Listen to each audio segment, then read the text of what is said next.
As a teacher, how do your outside appearance affect you? Can we wear this at work? Oh God, no! They don't see your tattoos in school. They do. I think the rule was that I wasn't allowed to show them. Kidogo, kidogo. So little by little, my shirt would go. Yeah. Never here. You know. So one thing about your job that you don't like the most? In your mind, you're like, okay, there's 15 kids taking this course, so I should have 15 kids in the classroom. And you get to the classroom and there's only 7 kids, and it's like, oh, Just let it go. Shida. Yeah. Do you know? Yeah, kuna shida.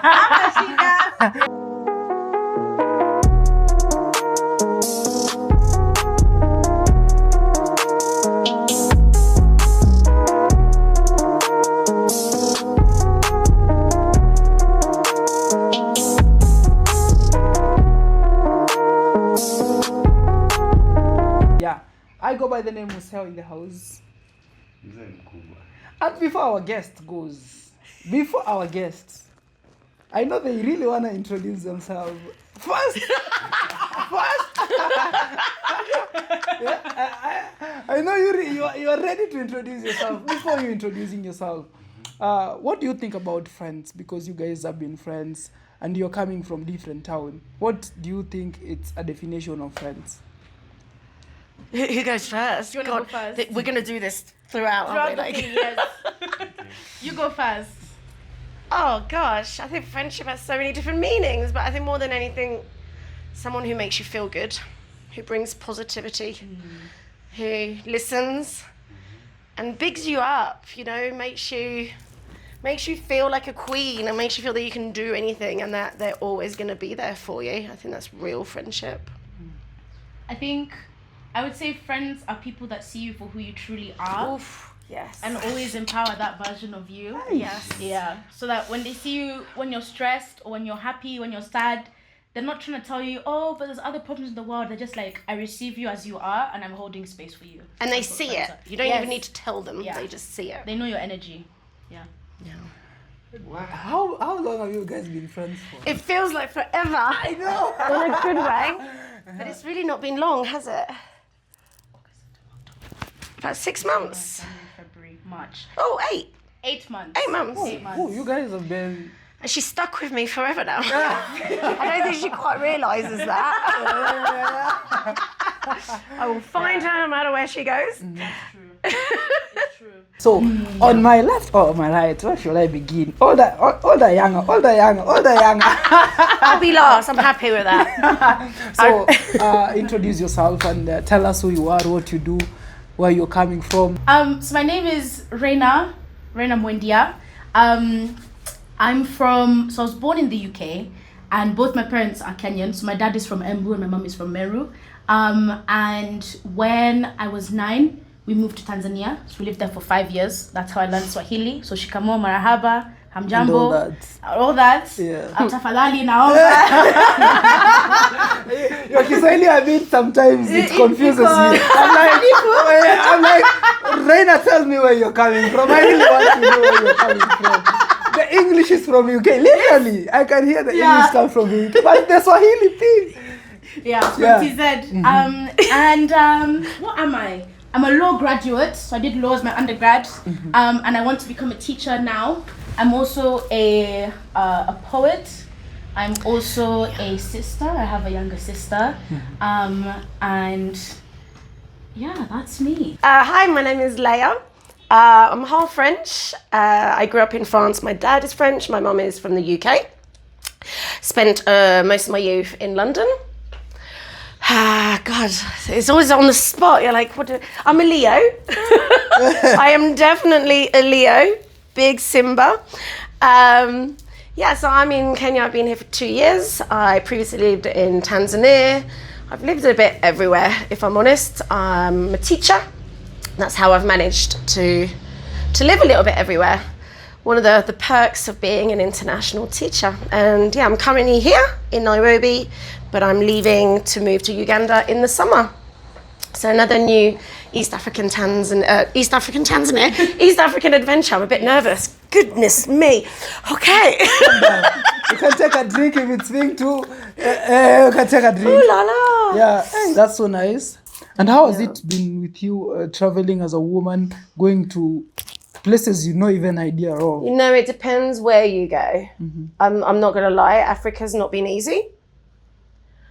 But it gets under your skin and you fall in love with it. But it's definitely not been easy. I had a much easier time when I was traveling around Asia, South America. You know, those continents are quite well known for being easy to travel around. I think Africa is quite, I don't know this word, patriarchal. Yes. So as a woman, that means that you're questioned a lot. If you know your mind, it can create arguments without even trying to have an argument, because a woman expressing what she wants and demands all of a sudden is like this terrible thing. So yeah, Africa's definitely not been easy, but it's about surrounding yourself by the right people. So making the right friends, very much assimilating in that community, which is also what I don't understand about a lot of Mzungus who come to Africa. They like to stay in their little communities, which I find so weird. Because I think the only way you really get to learn about a place and fully enjoy it and embrace it is by assimilating. So I think over time I've been able to do that, and that's what's been making my life a little bit easier. But yeah, Africa's not for the faint-hearted. You'll say that again. I think I love that you're agreeing, because it's not even being a Mzungu. It's just Africa. Africa's not easy. It's not. You do have to start. You have to change your mindset. So I think when I first arrived, I would get really angry over things that to me were really big, but in reality were not worth it. And after 4 years, I finally learned what battles to fight and which ones to just go, Just let it go. Shida. Yeah. You know? Kuna shida. There's some things that you will stress yourself with. By the way. Yeah. It's true. Yeah. I have a question for you guys. How did you meet each other? I'll let you take that one. Okay, so I wanted to come to Kenya for a gap year, and I joined the place where we met at work basically, but we met because they sent a handbook of things to know before you move to Kenya, nini, and they sent there's like a WhatsApp group chat for where all the staff live. So those instructions. Oh, if you want to join the group chat, message Leia on WhatsApp and she'll add you to the group chat. So I messaged her and I was like, oh, okay, I'll message her. And I was telling my sister as well, I was like, oh, I don't think I should. She was like, okay, just do it. I was like, okay, fine. So I messaged her, and then Leia messaged me back the next day saying, oh, do you want to go for drinks? I can show you the area. And in my head I was like, I don't really want to go. But then I told myself, hey, just go for one drink. If you like it, you like it. If you don't, you don't. It wasn't one drink. We stayed out so long. So long, and we got quite tipsy, and so that was the start of our friendship. So yeah. Number one is not quite your age. You get I'm the oldie. Yeah, and then you meet her, and then you find yourself like, oh my god. And what was your first impression? Because she's not someone that you would want to joke around in your first time. You get? I don't know. I think honestly, at first I was like, she has a lot to say. which works well, because I as much as I'm very charismatic and enthusiastic, I like listening to other people, because when you listen is when you can understand what someone else is like, and people show you what they're like. And I remember also thinking she's one. I've told her this before, but I'm scared though. What's she gonna say? By the time I came to Kenya, I'd had very interesting experiences with white people and being friends with white people and having close friendships with white people. Yeah. And there were some things that she'd say, and I'd be like, you mean to tell me there's a white person who knows this already? I don't have to tell them these things. And for example, we talked about colonialism and the impact of colonialism in Kenya today. Yeah. Even after being decolonized, there's so many things that we struggle with as a nation. And I remember thinking to myself, this is someone that I want to be friends with, because I don't have to explain a lot of things. To them. They already know. Yeah. They already know and understand. Yeah. And I think that's because of my age, maybe as well. I think had I been maybe your age or even younger, maybe I wouldn't have been able to show that knowledge because I probably wouldn't have known those things at your age. So sometimes it's good to have an old friend. we know things. Older friend that understands who you are specifically. Yeah, you can have older friends that they don't get. And don't get me wrong, she teaches me so much still, but I think we started at a really good base where you felt, well, I hope you felt safe and heard and recognised. Yeah. And it didn't have to be this big, deep conversation. It was natural and she could see it and it was nice for me to realise that I'd grown and that I was able to show that to someone. Definitely made me reflect on who I'd become. So thank you. Thank you. One thing about your job that you don't like the most. One thing about your job that you don't like the most. The expectations. You're expected to do 1,000,001 things and you never get a thank you for the things you do right. As soon as you do anything that someone doesn't like or doesn't agree with, it's like World War III. And it means that your mental health just ends up, and you end up being really scared of doing anything. I think that's one thing that I really hate about the job. I think having just a little taste in comparison to how long you've been in the profession, I think one thing I will not like as I continue in the profession is having to deal with the negatives of other people's parenting. It's like you didn't raise your child properly. I love that you're going straight for the jugular. I was again trying to be politically correct and like not blaming anyone in particular. Parents. I can say having to deal with the negative byproducts of people's parenting, and especially because like I can't tell you how to parent your kid. That's not my place because it's not my child. But I do still have to deal with it at the end of the day. And that's not fun. And I'm allowed to say I don't like it. So that's what I'd say I don't like, and I don't think I will continue liking. No, and I don't think you're saying anything crazy. I think if you ask most teachers, parents come up a lot. There's amazing parents. Mike. There's amazing parents. You can tell I'm not used to this. Of course there is, but unfortunately, you only need one or two, and it can really ruin your whole experience. Especially in an international school setting where they're paying. Because then all of a sudden, you're not a teacher anymore. They kind of feel like they own you. You're a service provider. Yeah. So I think anywhere in the world, if you ask a teacher that question, they will ultimately mention parents at some point, for sure. Yeah. So how is a bad day in the office? What's that? Literally can be God, because it's hard to sometimes pick a good day. It can start at any time. You can have Usually when you get a message at like 7 a.m. On WhatsApp and you're like, it's 7 a.m. I'm not even out of bed yet. Email me. So that would be definitely the start of a bad day. And then you get into work and you open your laptop and there's 1,000,000 emails about complete rubbish. And you can't even start your day on a positive because you've just got, do this, remember to do this. Oh, by the way, deadline, 2 hours. And you're like... I think another thing is like when you've planned a lesson and you have in your mind, you're like, okay, there's 15 kids taking this course, so I should have 15 kids in the classroom.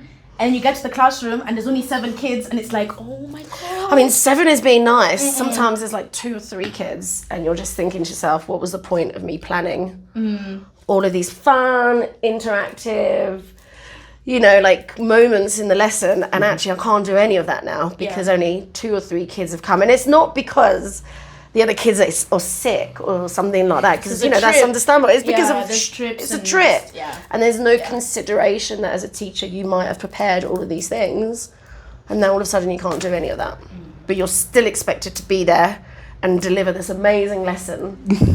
And by the time ends, you should have finished the content. It's like, I'm not Superman. I'm not Superman. God, we could talk about the negatives for like for 5 hours. 5 hours. I've seen you guys. I've seen guys. Last one. We used to be treated harshly because we used to go to public schools. Now, maybe can you tell us a little bit of your experience, how you deal with the discipline cases in your You mean in an international school, Yeah. how it's different? I'll let you, Raina, go first with that one. I don't have. I think from what I've observed, because I haven't had a hands-on role, I've mainly had an observational role.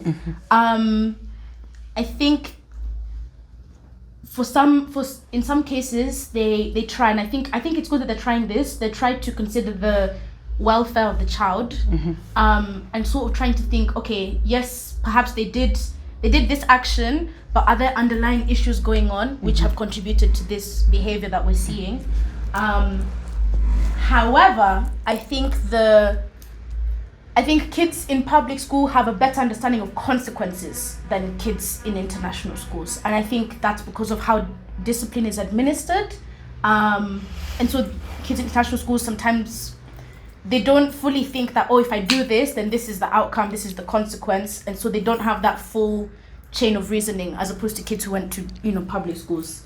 That's what I would say. Do you have anything to add? I think the one word that comes to my mind that I've already mentioned a few times, it's privilege. And unfortunately, when you are brought up in privilege, your experience is going to be completely different. An international school is definitely a privilege. It's thought of as a bit more like what you mentioned about that you're paying for a service, therefore you are allowed to tell those people how to provide that service. You wouldn't go to a hospital and tell the doctor how to do his job. So why is it that you think you can tell a teacher how to do their job? It takes a lot of training to be a teacher.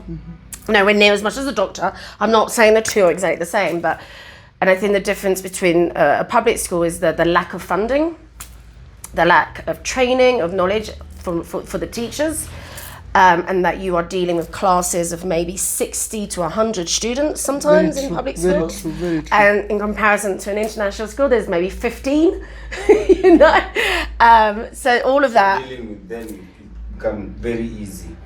It is, but at the same time, you're dealing with a huge sense of privilege, which means that you're constantly fighting, trying to give them what it is that you're trained to do, and them fighting back, which you probably don't get as much, I think, in a public school, because there's less privilege. I think there's some understanding that we're at school, we're here to learn.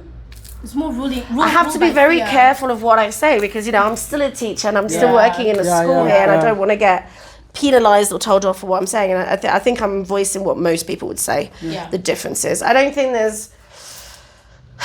Well, there is. International schools, of course, it's so much better for the students. You have the resources, you have the beautiful building, you have technology, all of that. You have teachers who have come maybe from Europe who are bringing a wealth of knowledge that unfortunately is not given to teachers training here in Kenya or in some other parts of the world.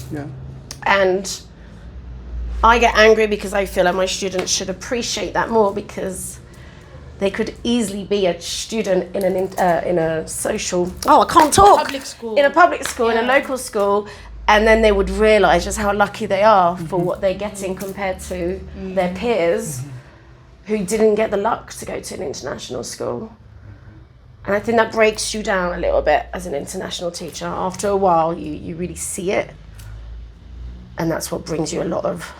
I think you've been so emotional for a minute. I need to distract you guys. That was very, you're right. I need to distract I you a couldn't even little talk. bit. I need to distract you a little bit. You are getting too emotional, guys. It's all Stop about talking fun today. about work and I education. think we have to Definitely. stop talking about it, because I think you're going back. We'll be back. We're not done. Well, back with that, but I don't think so. I need to go back there. I don't want to see your faces wrinkly.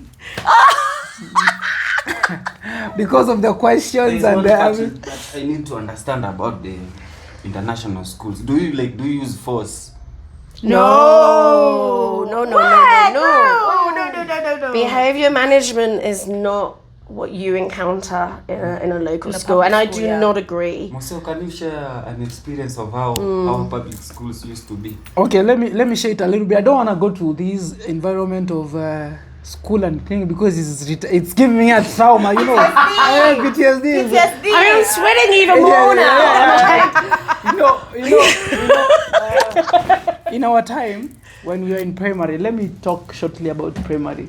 Because in high school I had an idea of myself, so I will take control most of the time because it's all about taking control of yourself. So in primary is where I couldn't take control because they are trying to direct me in a way that I have to go by their way. I can't, no choice. I can't move aside or I can't go aside. I have to go by the way they are showing me. So in primary it was difficult for me because number one, the teacher will be, you're coming from your home, you're just mad, and then you decide the all hunger you'll just pour it to the kids. Yeah. And there's nothing you can do about it. When you go report to your mom is scared to go to approach the school because they are scared of you being sent home. They don't have funds to take you to a better school. That is where they have get you. And they need you to use the opportunity, right? So number one, you cannot go back home and complain about what the teacher did. It's either it doesn't matter if you're right or wrong. It doesn't matter, but you can't go there and defend yourself. Number two, the teachers don't attend to class and they want you to pass. Yeah, see, that's mental to me. We don't turn up to a lesson. My God, we'd be sacked. Yeah, and then there's no choice. They expect you to pass, and I'm a kid. If you don't come to class, I'll take the advantage to play. Oh, of course. You're a kid. Yeah, I'm a kid. Yeah. My mind will not tell me, I need to peruse. Exam is waiting for me. I don't study. Yeah. You're going to school to have a teacher, but you're going there to be taught. Yeah. So if there's no adult teaching you, then why the hell are you there? Yeah. So me as a kid, I'll just play. And exam comes, I fail. The teacher comes, pour the anger to me from the office. The anger comes from above. Why is your students failing your subjects? Why are my students failing my subjects? I have to. Yeah. So it was difficult. But when I got to high school, we had a period of Corona period. So we were exposed with outside life. So it was easy for us when we go back to school. Oh, I can do this. Oh, I can do this. So you don't need to go to report to your mom. You're standing up for yourself. You're standing up for yourself. You're standing up for yourself. So it gets a time where you didn't do your assignments because the teacher never told you where the last time you were supposed to go to, and then he wants to fight you. You're like, sure, let's go to the office of the principal. We sort it out. But compared to primary, they took advantage of me. That's what I will say. But in high school, they took control over my life, and it was so nice in public. So it depends on what school you're at, and I think the stage of development. Yeah, and also it depends with who you want to be. It's because if you want someone to take you for granted, it doesn't need a lot for them to take you for granted. You are the one you're going to give them the key points to take you for granted. So it's just you're going to switch it on or to switch it off. It's your time. And I think that's why it's really interesting you say that, actually. I think in this day and age, in a lot of societies, we've started to maybe take that choice away from young people. As in, we're mollycoddling a little bit too much. You do find that sometimes in international schools. Compared to, say, a local school, I think we do need to sort of give children the ability to decide what is it that you want to do in life. Because if you want to do well, we're going to give you all of the instruments to at least have a chance at it. But it's also holding them accountable. It's not all on the blame of the adults. Even as a child, you need to be held accountable and you need to be given the agency, the want, and if you make things easy for them, then they're never going to really fight for it. And I think you have to fight for things. You have to have grit. You have to have grit. You need grit.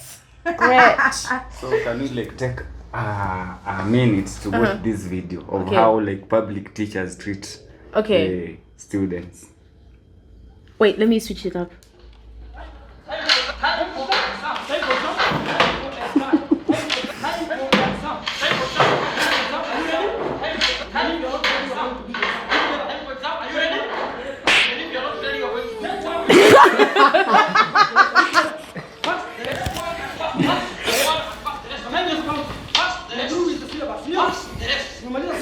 That was our daily routine. We used to be. This is so chaotic. Yeah, that was our daily routine. First mathematics. Why has he got sticks? To beat them. I'm watching. I'm watching. Oh God. The time is ticking. The time, He doesn't have a pen. the time starts. I don't know what's one thing about our days when it was coming to exams. I will just get to an exam room and then I realize, oh my God, I don't have a pen. That was never me.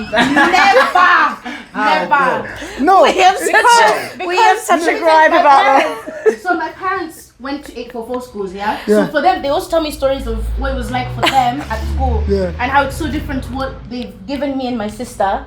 And if I forgot anything ever, my mom would tell me to also go and forget myself at school. You see, so I'd never forget anything for an exam. Never. no, you know, our exam were never planned. Never planned. You see the teacher? No, you know, when you go to I've school, seen how the teacher like comes in all of a sudden. All of a But sudden. you come to school with a pen. You come to school with a Whatever. pen. There's no class unless it's PE and you don't have a pen. But even in PE, sometimes you need a pen. Okay. Gets worse. This for the copyright.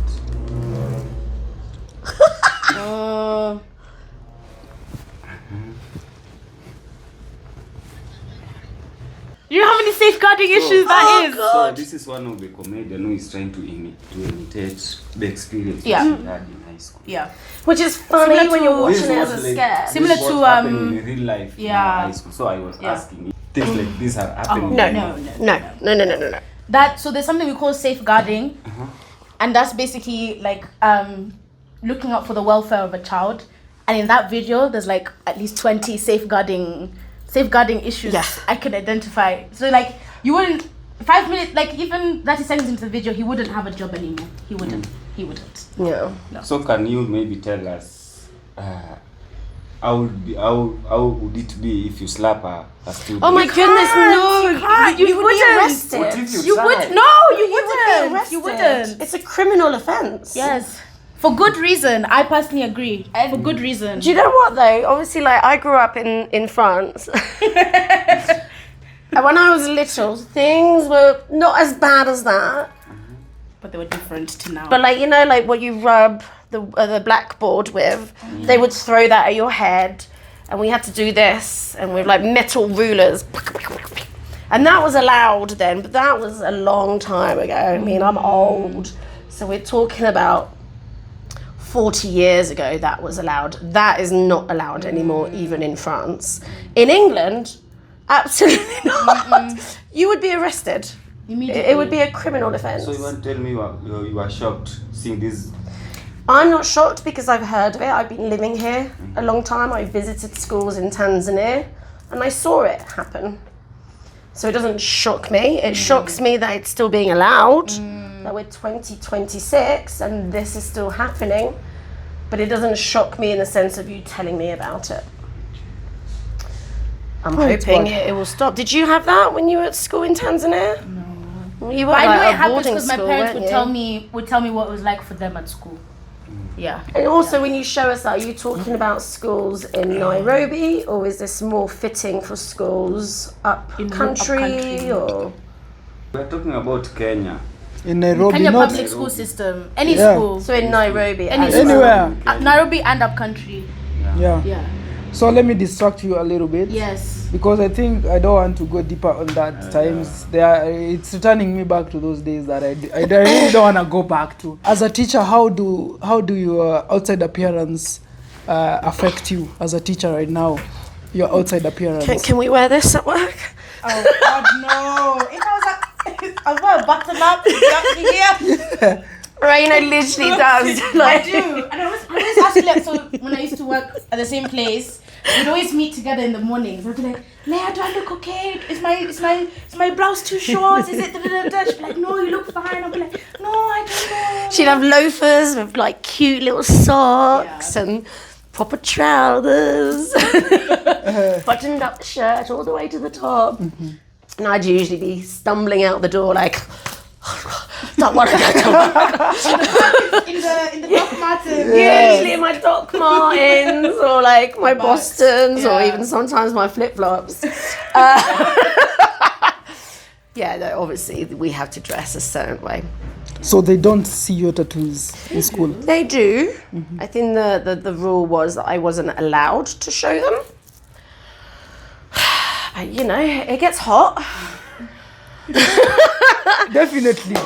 And how Kenya is. And I think over time, with parents meeting me, children knowing me, you know, you just do it kidogo. So little by little, my shirt would go. Yeah. Never here. You know. And obviously, you know, areas, just politeness. And I think it's any job really, isn't it? Any professional job, that's how you dress like. Yeah. Most schools now are quite open. I have applied for schools where they've told me I would have to wear long sleeves.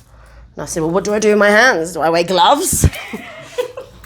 This is ridiculous. Yeah, very true. And most of them are sensible and they say no. And also, come on, it's just animals, shells. There's nothing. There's nothing much important. Yeah. There's nothing religious. There's nothing like that's putting out a message to anyone. Do they have meanings, the tattoos? To me, they do. Yeah. Can you like... No, it's boring. One or two? I'll be the boring. Just tell us from the elbow down on each hand. Yeah, so obviously I'm a Leo, Simba. Lionfish, so I love diving, and lionfishes are one of my favourite animals. I've got my palm tree that says no dar papaya, which means don't give papaya, which is what they say to foreigners when they arrive in Colombia. If you show your wealth, papaya is wealth, you're going to get robbed. And the first night I was in Colombia, You got robbed. I got robbed. And it was because I had this little leather bag, which was like bright red. So I was literally, you know, like with the tourists, Yeah. I was basically asking for trouble, you know, like look at my nice bag. So yeah, I got robbed, so I got that done. This, my tembo, reminds me of Tanzania. Yeah, that's as far as I'll go, because it's so boring otherwise. She said this so many times. Shalea, you're talking about being in the environment of the teaching environment for quite a while, and you've gone to a lot of countries. What about the countries that you have gone to that makes you feel like we need to improve in a lot of things, as in Africa to be specific? In Africa, to be specific. Yeah. Oof. The countries that You're you've asking gone me to. really hard questions. I think that's again a really it's a dangerous and hard question, because I'm not African, so I have to be very careful on what my opinions are on that, because you know, this is not my continent. Africa's also enormous, so the problems are very different depending on where you are in Africa. You know, north, west, east, South Africa. You know, I think that the biggest issue, obviously, is, as we well know, is poverty and disparity between, you know, the Mzungu and locals. But I don't feel that I'm qualified enough, nor good enough with my words to really go into that. I think we all know what the answers are. Life is not fair in Africa. There's a lot of injustice. Injustice. But yeah, no, that's and I'd love to talk about that one day, probably off record without a camera. Yeah, we will. Because it's so complicated. I mean, I think you'd be better at this. You're better with your words. I think something that just needs to happen across the board, and I genuinely struggle to think what this would look like practically, because of how ingrained it is. But we live in an age of neocolonialism, and that's just it. We went from, you know, in the 18th and 20th centuries, being overtly colonized with different empires. You had the British Empire, French, Belgian, you name it, Dutch empires, and yes, they've officially decolonized, as in like we choose our own leaders and whatnot, but they still through other means like the Absolutely. World Trade Organization, the IMF, the UN as well. I'm not a fan of the UN personally. Oh, the French have still got so much power in stronghold, West and Africa. there's so much Western stronghold in all these different international and transnational structures, and even our mindsets and what we think, what we value, and what we prioritize, and what we think is important. So much needs to change, and I think until we can sit with that and fully appreciate and accept that we are in a neo-colonial society and we're living in such a manner, I don't think any change and can appreciate really happen. that change needs to happen. I yeah. think working in education, we've both noticed that there's a real force against change. Yeah. We've always done things like this. Why do we have to change and it? I definitely have noticed that since living in this side of the world and East Africa, really. I've really noticed that it's a battle to get change. And I do understand why. And I'm not saying I'm the person to bring that positive change, but I think it definitely needs to be more of a topic of conversation. Yeah. We've spoken, both of us, to different people, who are from here, who all admit that change is hard to swallow. Yeah. But that change needs to be done, otherwise things don't change. And things need to change for the better. And I think, Do you think in Africa there is an opportunity? Absolutely. And I think Kenya especially has really shown that they are trying to do that, especially the younger generation. The problem is there's so many people in power that shouldn't be in power who will never let that happen. And some of those people are a big Mzungu community. So it often makes me feel very kind of like I shouldn't be here. How would you compare community opportunities in Africa and in abroad? Compared to you, oh my goodness, I mean, well, we know what that is, the opportunities are there in Europe and down there in Africa. Since as Africans, everyone has ambition to go to Europe. Why do you think we all have ambition to go there? Because there are more opportunities. But that doesn't mean that life is better. In Europe, the opportunities are there, but also the cost of living is astronomical. There's a reason why I don't live in Europe anymore. I'm very grateful for the quality of life I have here. We've spoken about this because you've been in Tanzania, Kenya, and England. You've seen it. There's no community in Europe. So yes, there's opportunities, but you're very much on your own. And when you fail, no one's there to pick you up. I know of a lot of African, I'm so scared of using the wrong language because I'm not very good with words, but there's a lot of young Africans who are leaving Europe and coming back to Africa with the knowledge that they gained out in Europe, bringing it back here and setting up their own companies, their real future, and are succeeding in that. And that's because they had the opportunity to go to university or even just college out in Europe. And I love that they're coming back to be like, no, we don't want to use this in Europe. We want to bring it back to Africa. But there's so much corruption here. There's so many people trying to push back on that because it's easier to keep things the way they are because the people that are at the top are benefiting from that. But I think young people are fighting back. But that's also scary. We saw what happened during the riots. People are dying for this, and it's a human right. It shouldn't have to come to that. I think things are just slow. Pole pole. Hakuna haraka Africa.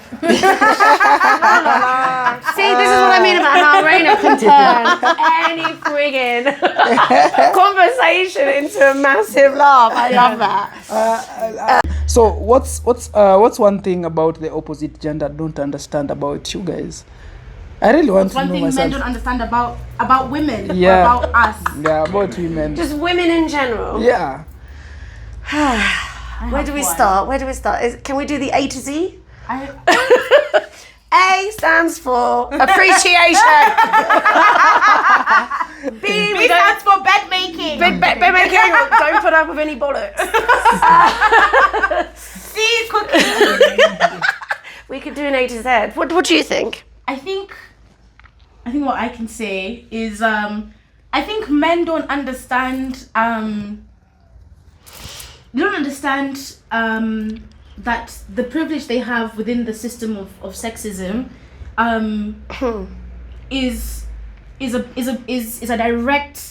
directly related to the oppression that women face, and I see it oftentimes when I observe people having conversations about feminism and about women's rights and what women want to do, and I can see that the men don't understand that for women to have their freedom, they need to let go of that privilege, and because they don't want to let go of that privilege, they then demonize the very justified want that women have for freedom.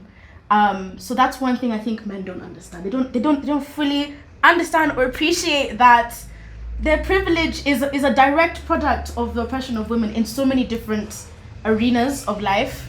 And I don't think men will ever understand that. I sincerely don't, because I mean, we've, at least in the UK, we've had laws like the equal pay law, and so many anti-discrimination laws on the basis of gender and sex for over 50 years now, and we still have gender pay gap. Those laws haven't changed really that much. So that's one thing I don't think men. I don't mean to get philosophical. No, you can tell who's more educated. Raina will give you these wonderful answers. That's my Sagittarius rising. Philosophy, deep. I get very deep. So do it. Yeah. And I'm just like, they're just assholes. I mean, I agree 100%. Yes. I think what men maybe don't, and I've got a brother. I call him my little brother. He's not very little. Important to know. You actually have. Yeah, but he's 39 years old, so he's not little, but he's still my little brother. And he's a good guy, and he loves women.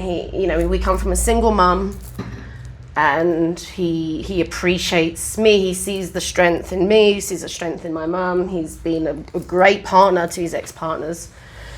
So when we talk about men, we have to also be careful that we don't mean 100% of them. Mm-hmm. But something that maybe men don't understand and also like is when women have too much belief in themselves. All of a sudden that becomes very threatening for them. Yeah. So they really like us to be pretty and meek and humble. Do my nails, I do my makeup. Yeah, and that's what I care about. It's like, no. But they don't appreciate it when you do those things, but you're also a badass bitch. You've got a good job, you work hard, you have goals. Good friends, you have goals. Goals outside of marriage and children. Yeah. Very important. Yeah, don't want to get married, don't want children. Why? What is wrong with you? What is your purpose in life? Well, my purpose in life, thank you very much, is to enjoy my cider with my friends. And be interviewed by Mexico. Exactly. Yeah. And still get my nails done and do my hair and all of those girly things. What advice will you give people your age? So I'm 42 in the summer. So I think my advice would be to do what you want to do. Travel. Actually, no, I'm going to travel. I wouldn't be alive if I didn't get the opportunity to travel. I think traveling has brought me so much happiness. Maybe not peace, because it is challenging to travel on your own, especially as a woman. But I would just say travel as much as you can, if that means living somewhere else or just taking trips. And traveling within the country you're in or outside of those countries, just travel. I think one thing I would say to someone my age is if you're not sure, if you have a decision that you need to make and you're not sure if you should do it or not, just simply ask yourself when you're on your deathbed, are you going to regret not following through with that dream, with that goal? Or even that risk. Because essentially that's what's directed everything that I've done to this point.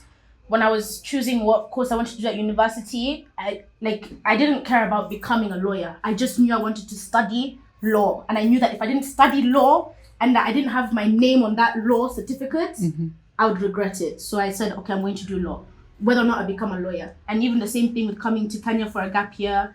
I said, well, on my deathbed, will I wish that I'd gone to Kenya? I say yes. I wish that I'd taken a gap year. So even if no one else understands your goal or your dream, you do it because it matters to you, and that's the most important thing, and everything else will figure itself out. Love that. You know, because people will see how much attachment you have to that goal. And sometimes people ask me, whoa, what did your parents think? Even with leaving my job here, the first thing people ask me is, and what do your parents say? And I just hope they accept it, because it's your life, and it's your life. And I knew that I had to do it for myself. So always listen to yourself and follow your dreams, and be your number one supporter. You have to, because no one will take you seriously otherwise. People will see how serious you are about yourself. Oh, but can I add something else and a good advice? I kind of mentioned it already, and you're building on that. Surround yourself by good people. Like, life is tough. Not everybody gets the same chances as everybody else. And sometimes you can't follow your dream because life is just not allowing you to do that. But what does help and what matters more is being surrounded by the right people. So have good friends. Surround yourself with people that say, yes, do it. Yes, I support you. If you mess up, so what? I'll still be here, you know? And I think if you're surrounded by those people, you're more likely to be able to follow those dreams. And like you just said, you know, your parents support you. That's what allows you to make those decisions. And if you've got friends that also do that. So yeah, make good friends. They're the most valuable thing, I think, in life that you can have. Thank you for having us.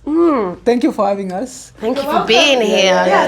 Thank you for having us on your show. And thank you for having us here. Thank you for having us, Leo. Thank you for having us. I'm loving how my flat has become. I love it. Yeah. And the most important thing, share it for more people to see this video so that we may educate other people. Don't be selfish with information.